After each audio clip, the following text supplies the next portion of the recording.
Hi, I'm Mike, owner of the Groove in Phoenix, Arizona. Time to do a review on the Grammys. Everybody comes into the store all the time right after the Grammys and they say, hey, Mike, what did you think of such and such? And what do you think? And it seems like a lot of my day is talking about the Grammys.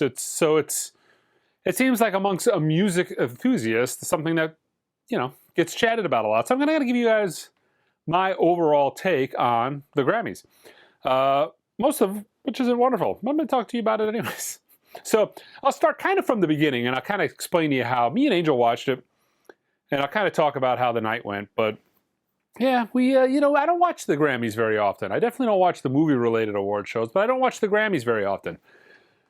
But after the smacking and the slapping from a year back, I'm like, maybe watch another award show. There could be some fireworks. It could be I got lucky on that particular one. I happened to be watching it when it went down. And it turned into quite a funny week of comedy for, all of us people, all of the normal folk out there.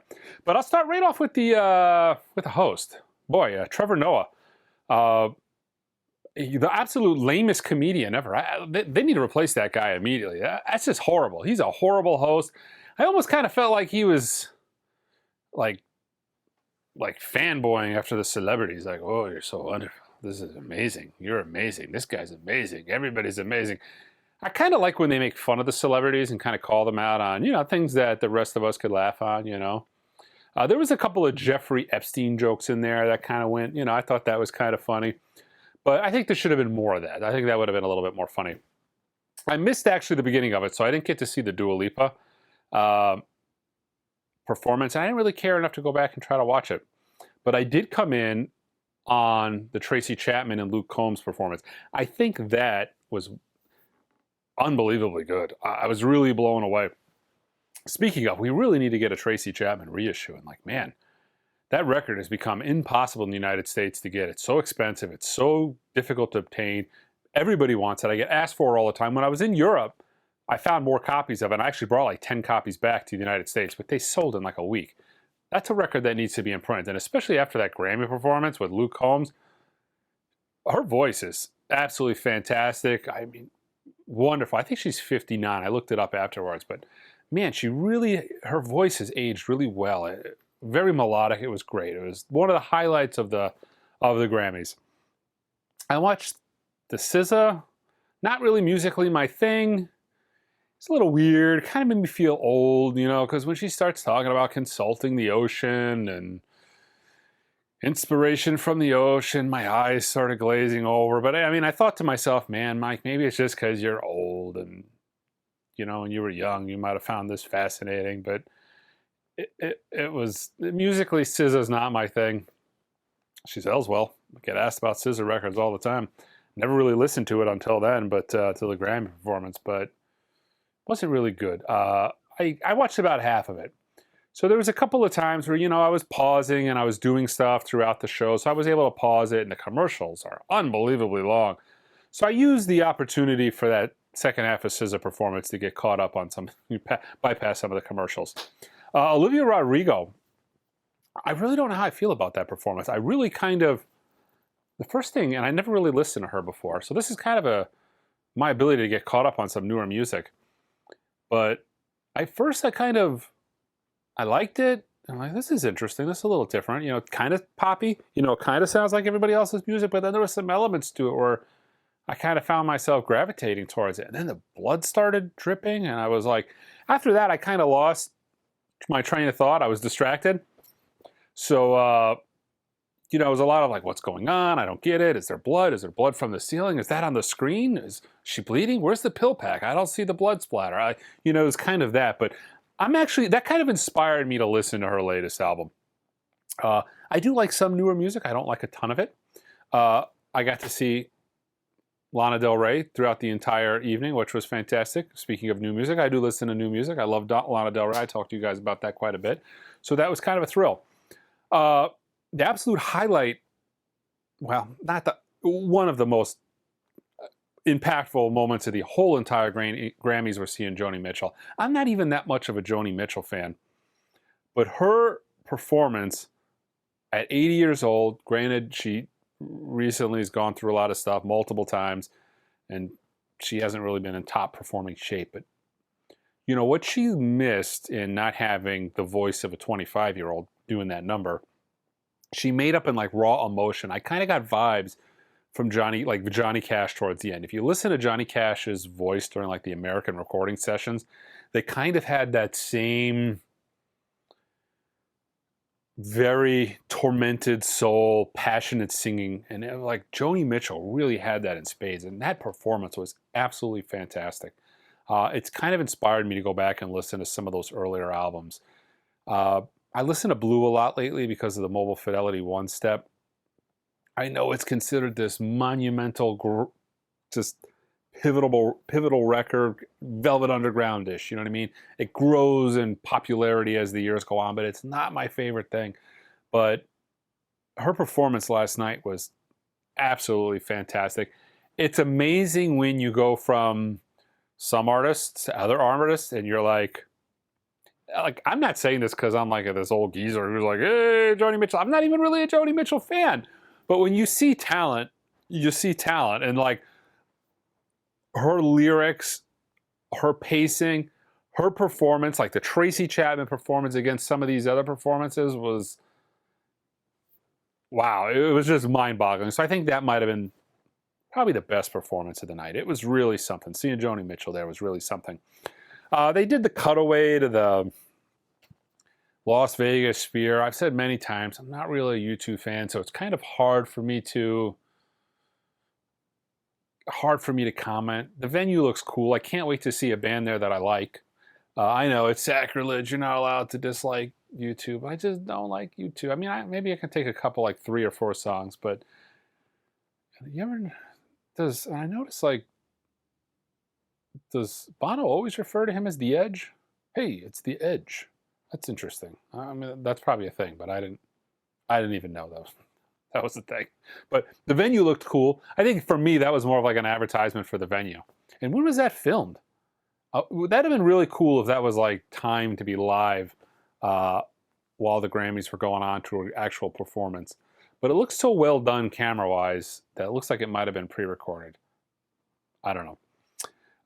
Let's see. Miley Cyrus. I enjoyed.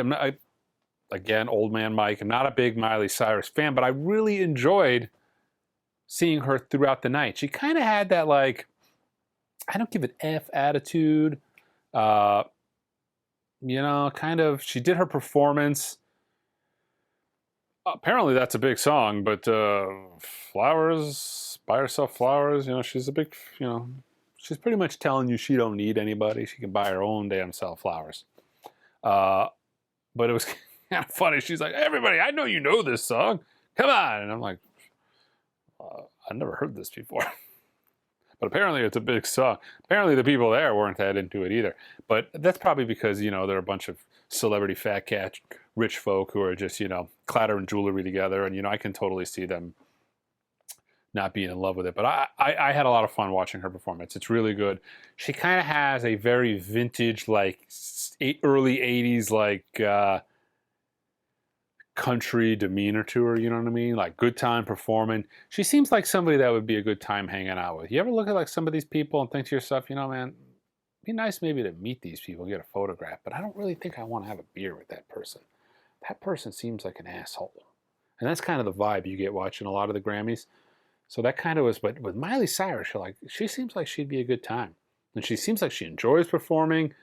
And she's a good performer. She's like one of those people that were like born to perform. She enjoys it. She does it. Again, I'm not a Miley Cyrus fan. You can judge that. You can make that. That's very clear by the fact I told you I don't even know about this record that just won a whole bunch of Grammys. But I enjoyed watching her. I enjoyed watching her mannerisms, the way she kind of like strolls through the songs, kind of how she speaks. That was really fun. It was funny. She had very Tina Turner vibes in her get-up with the hair and she's got that skinny muscular body that Tina had for a lot of years. Well, pretty much all of those years. But God, who was that girl that Fantasia did the Tina Turner little deal? I should have got Miley Cyrus to do it. That Fantasia was awful. That totally wasn't my thing, and that was like an insult to, in my opinion, to Tina Turner.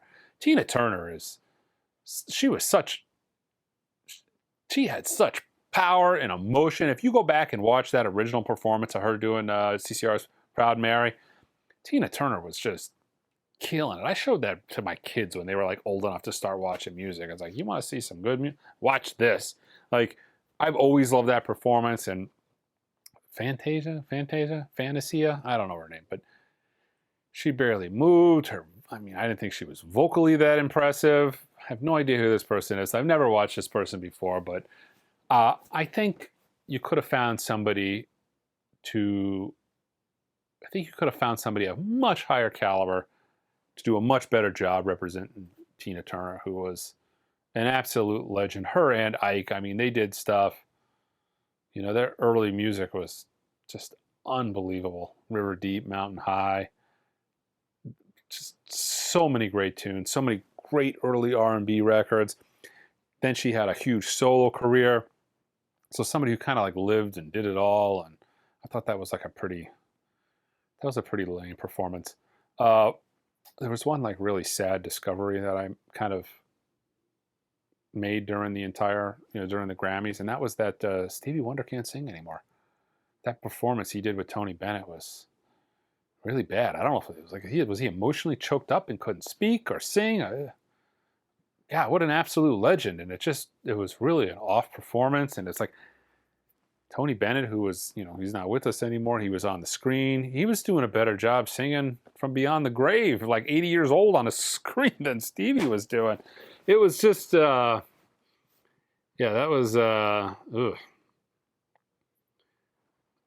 No, that was sad. It's always sad. I stopped going to a lot of concerts just because it's hard watching. I've seen Paul McCartney, for instance, like 10 years or 10 times, maybe live, maybe 8, 10 times. The last couple of tours I've missed because Paul he's a Beatle. I love Paul. Don't flay me too much in the comments. He's an absolute legend. I'll never be able to have like this much talent in my, than he has in his whole body. And this is not, you know what I'm saying? Like, I'm not trying to trash talk Paul, but he just can't do what he once did. And when I saw him 20 years ago, he could still do it. And like, I don't want to go see him do it now because to me, it's kind of disappointing and it's sad. And I don't want to see that. And it was kind of sad to watch Stevie Wonder do that. The Windy and Lisa with Annie Lennox doing the Sinead O'Connor cover. Does it seem like Annie Lennox is at all these events? Is that all she does now, performance-wise? That she just makes the rounds on these particular award shows? The only thing I could think of, it was a good performance, but the only thing I could think of is they're doing it with Windy and Lisa. And I'm thinking to myself, I wonder if Prince would think about this. Prince was not a big fan of people covering his songs without his blessing. He was never a fan of Sinead O'Connor doing his tune. And I wonder what he thought with Annie Lennox doing it. But it was weird to see Lisa and Windy doing it. I wonder what Prince would have thought about that. Wow. Too bad Prince wasn't there. Too bad Prince isn't alive. That'd be an event. So, yeah, that was an interesting deal. Taylor Swift. I don't like Taylor Swift's music. She's an absolute legend, and watching her on stage she pretty much is that, she has that full-blown I don't give an F thing going on now, and I think that's very refreshing. Like, all of those people, they need to like hobnob with each other, and they're like need to pat each other and be seen with each other and like hobnob, and they need to do the thing. I kind of get the feeling that, well, I don't get the feeling, like I know for a fact Taylor Swift is now to a celebrity level to where she is like her own independent country of performing. She doesn't need anybody at this point to be wildly successful. She doesn't need Hollywood. She doesn't need the music industry. She doesn't need anything. She is so successful at this point, she can do everything herself independently, release her own albums independently if she wanted, make her own tours independently if she wanted. She's like her own like powerhouse juggernaut. And I kind of got the feeling watching her, like, she knows it.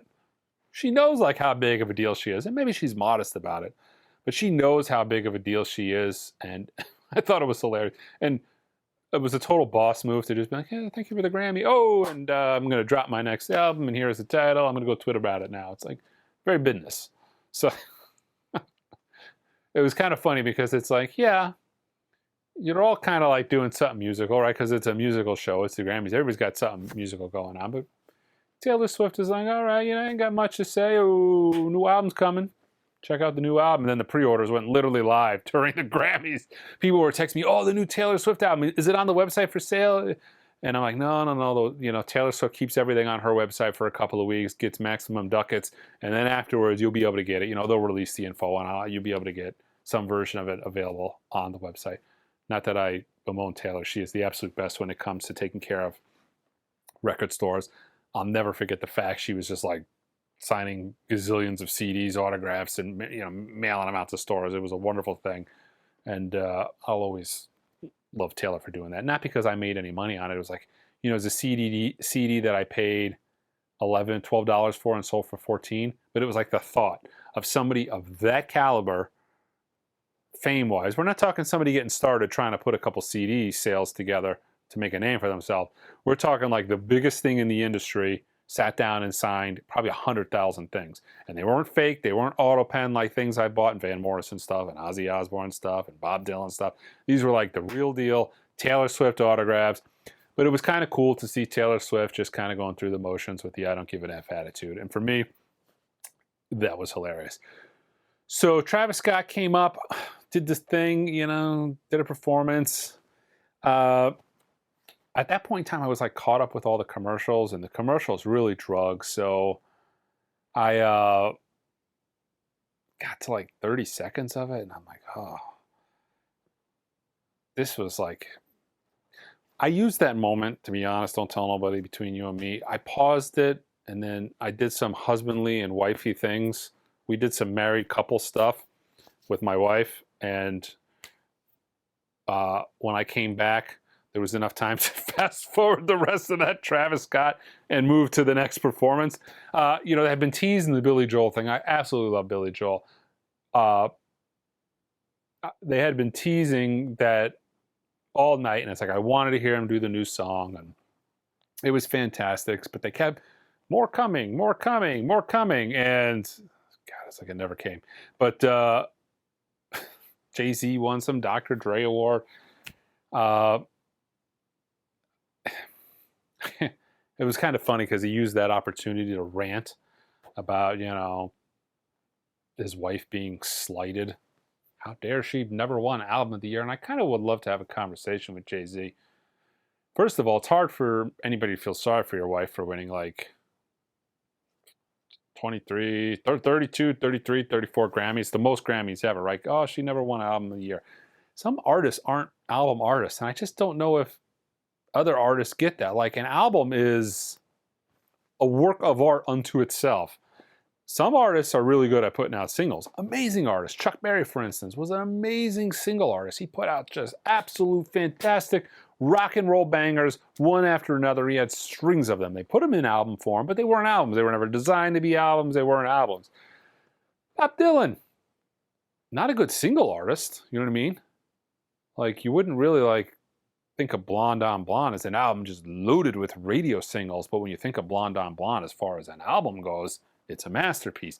That is an album. That is something that wins Album of the Year award.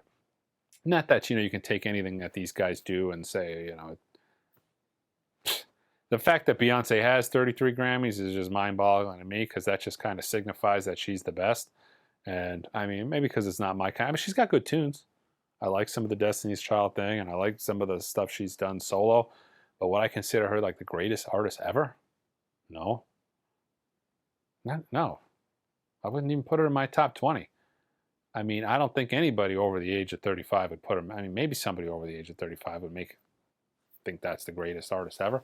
But I could think of, there's better artists on the stage. Like, you're going to tell me Beyonce's more talented than Stevie Wonder?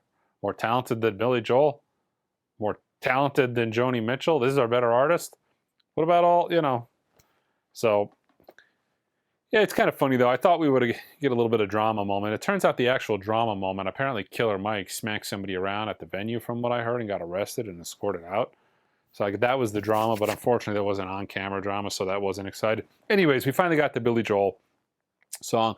I think the new Billy Joel song is absolutely fantastic. I've talked about for years how Billy Joel, it's like, he really went out on a high note. He had just like hit album, hit album, hit album. When I was young, was in the 90s, when I was real young, there was The River of Dreams was a big hit. That was like his last big smash hit from in the middle of the River of Dreams album. So he had his last big like smash hit off of that. And I remember growing it up. And then while he was on top, while he was still in charge, making big time radio hits, he just stopped. He just didn't do it anymore. So for this to kind of come out, I know he's had the classical album, and I think he did another single 20 years ago, but like, this is really, for all intents and purposes, the first real single back to typical Billy Joel form. And a lot of time when these legacy artists come out with tunes, it's rough. Like, some artists just, you like, Paul McCartney 3 was good, but like For You, like, has anybody heard For You? Like, off of, what was it, Egypt Station? Like, that was just awful. The For You is awful. It's a bad tune. And I feel the words coming out of my mouth saying how Paul McCartney wrote an awful tune, it seems dirty just saying that, but it just wasn't good. It wasn't good. It wasn't good by today's standards. If you're trying to be cool, hip, relevant, it wasn't cool by Paul McCartney standards. When he did Paul McCartney 3, he kind of went back to some like vintage, like, you do Paul McCartney because you're very successful at that. That really works. And you've reinvented yourself throughout the years, but be doing For You is just like, it's like a bridge too far. But this new Billy Joel, I'm getting sidetracked, but this new Billy Joel song was it was so in the pocket. It was very Billy Joel. It had like the chorus and the hook and the piano runs. It was really fantastic. I don't think the audience appreciated it, and you really got the vibe. He actually closed out the set with "You May Be Right," or he closed out the show, and it was kind of like comical. And I'm looking at his face, and like during the performance, and I think what he was experiencing was what I experienced at the end. You notice when it was over, he's playing. There's like 9 people left in the auditorium there. They're like, everybody was like bounced, like, like the game was over. Like, you got Billy Joel's on the stage. Like, you're not going to listen to the final Billy Joel performance, It was crazy. And it was a couple of people that stuck around, but I'm guessing Billy was like looking around like, boy, I've never been in the middle of a tune before. The stadium started emptying out. So that was kind of what was going on. He's probably thinking to himself, like, what the hell do I need this for? I perform ballparks now, because he does. I love Billy Joel. I love to see him, but I don't want to do a ballpark show. In the last 2 times he's been here, he's been doing ballpark shows. I don't want to see 80,000 people out. That not my favorite type of show, because they typically sonically suck, and they typically just, they're not fun, and I just end up leaving very unhappy. But that was really weird to see that. But there was some highlights in the show. So it wasn't a total waste. Oh, Billie Eilish did the Barbie tune. God, the Billie Eilish album, the first record she did, the EP was good. Her first record was absolutely fantastic. Happier Than Ever was, I didn't like it at all. It was so bad. And it turns out a lot of other people didn't like it either. Oh, on a side note, I have Happier Than Ever on sale on the website for half off. Because apparently other people view it the same way I did. They just weren't that big a fan of the record. It just wasn't, I don't know, it wasn't fantastic. And I really didn't dig the Barbie thing. And she's an interesting person just in general. Yeah. Actually, again, I feel like an old person just thinking about it, but I don't care for the way she sings that, kind of that whisper singing. It's not my thing. I guess she has an amazing voice. She's displayed it many a times, and she does have an amazing voice, but I don't care for that type of whisper singing. And yeah, I don't know. I think they could have did a better job on that. Make it more a little bit like the music video. Blonde hair, not the red and black hair. And I still have hopes. I really dug the first album. I use it as a demo record. There's bass in that record. That's fantastic. I use that record to set up systems. It really is a good record. So again, I do listen to some new music. That's one of the albums I really dug when it came out. it was fantastic, but I really haven't liked much since. But I don't know, she's young and hopefully she finds her groove, what she wants to do. Maybe she does a bunch of everything. I mean, I don't know. I'm a fan of her earlier stuff. I think it's great. But yeah, that's it for the 2024 Grammy Mike Pontificates overview. Until next time.